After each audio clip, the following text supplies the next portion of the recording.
siang, sore, ataupun malam kapanpun saja semua berada. Pada kesempatan kali ini kita akan menyaksikan debat mengenai pro kontra pengadaan jalur sepeda di ibu kota. Sebelum debat ini dimulai, kita akan memperkenalkan dulu tim pro dan tim kontra.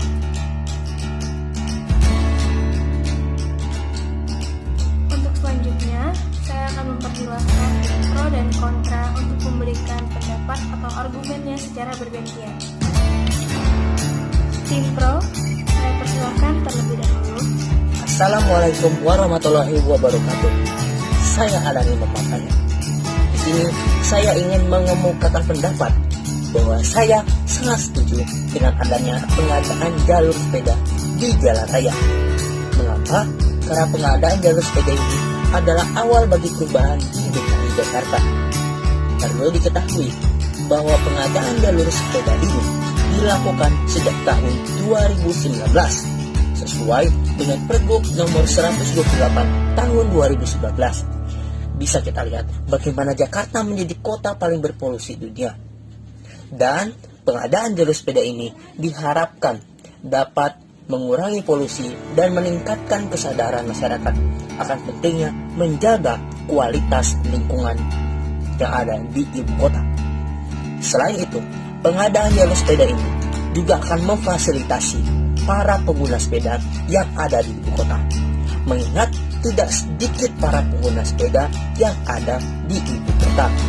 Selain sepeda, jalur sepeda ini juga akan memfasilitasi para pengguna skuter, yang listrik maupun tidak, otopet, hoverboard, dan berbagai macam transportasi lainnya yang tidak bermotor.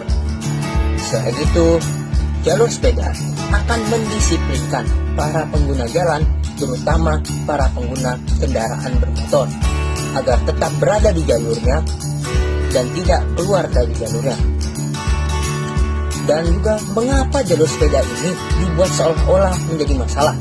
Karena kurangnya kesadaran akan pentingnya menjaga kualitas lingkungan. Ditambah lagi, banyak orang yang mempolitisasi kebijakan ini.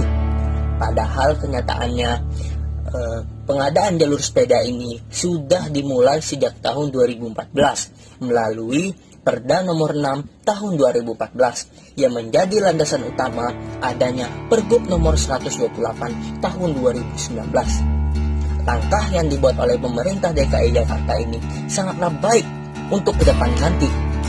Agar apa? Agar nantinya Jakarta terbebas dari polusi.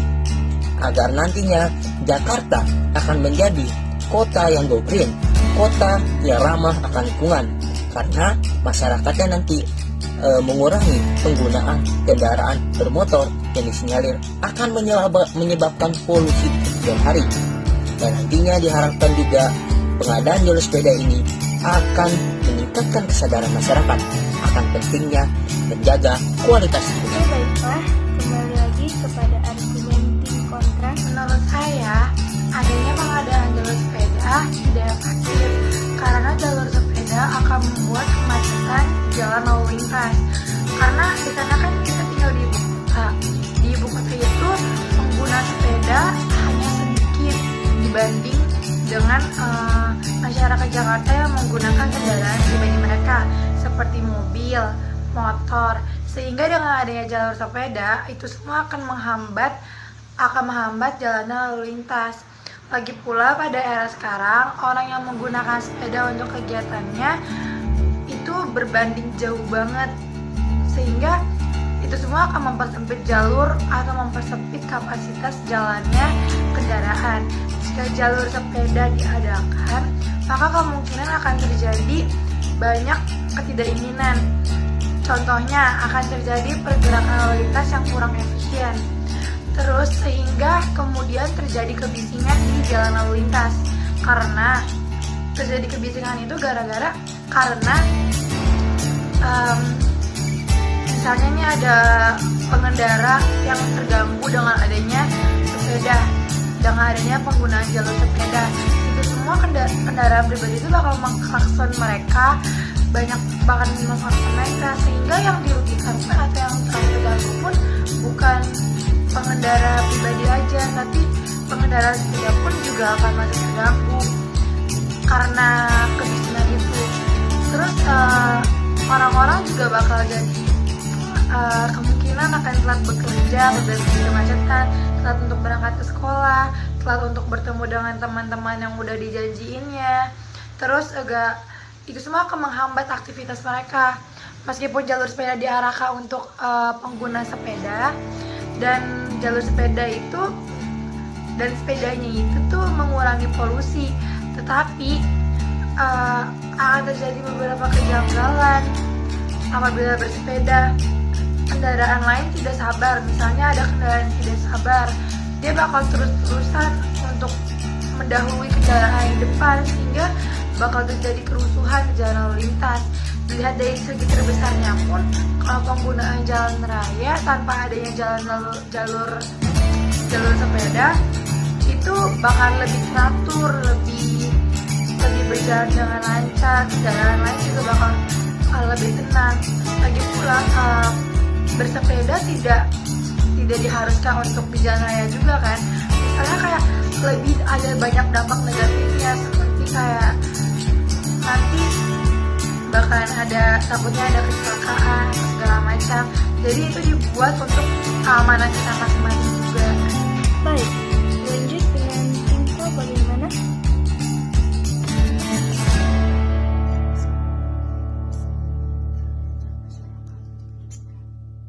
Coba saja bayangkan kalau misalnya semua orang menggunakan kendaraan bermotor.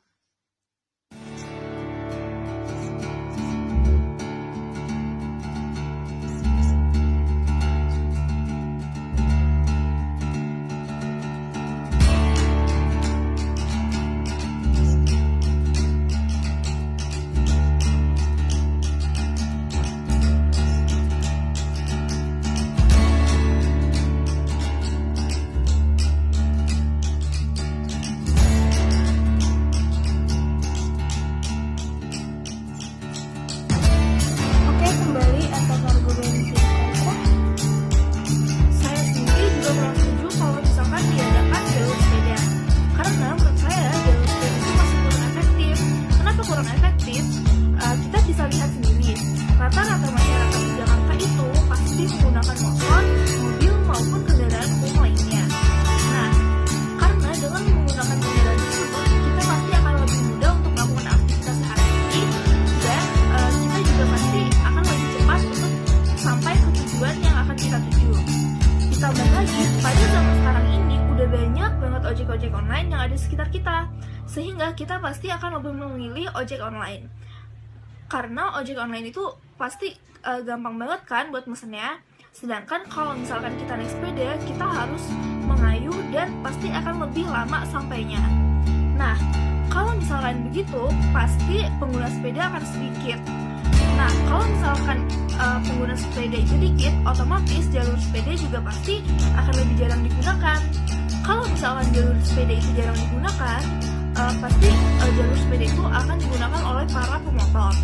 Nah, para pemotor ini menganggap jalur sepeda itu sebagai alternatif mereka.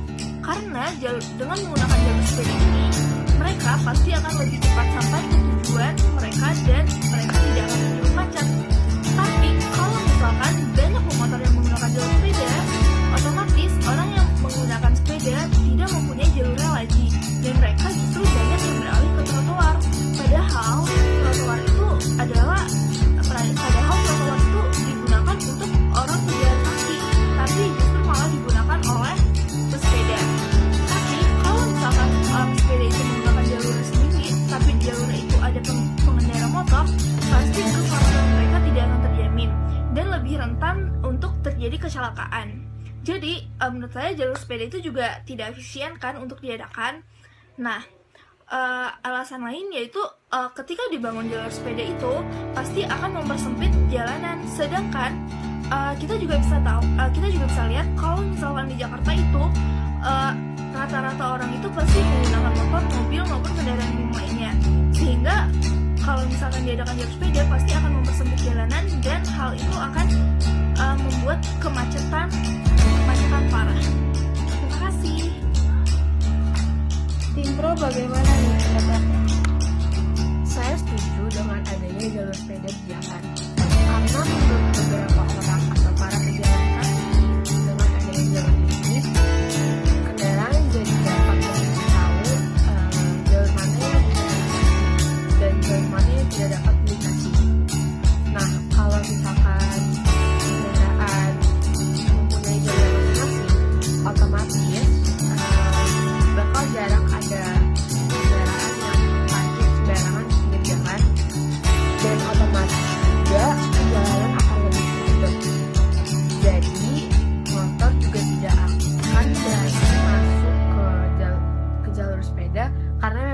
ada larangannya.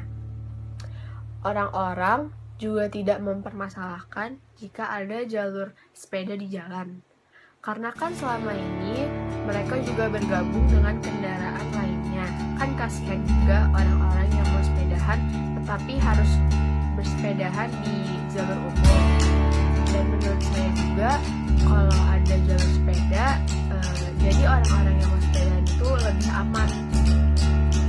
Kalaupun memang masih banyak motor yang melewati jalur sepeda tersebut, yaitu bukan salah karena adanya jalur sepeda, tetapi salah motor yang sudah tahu itu bukan jalurnya, tetapi masih dilewati.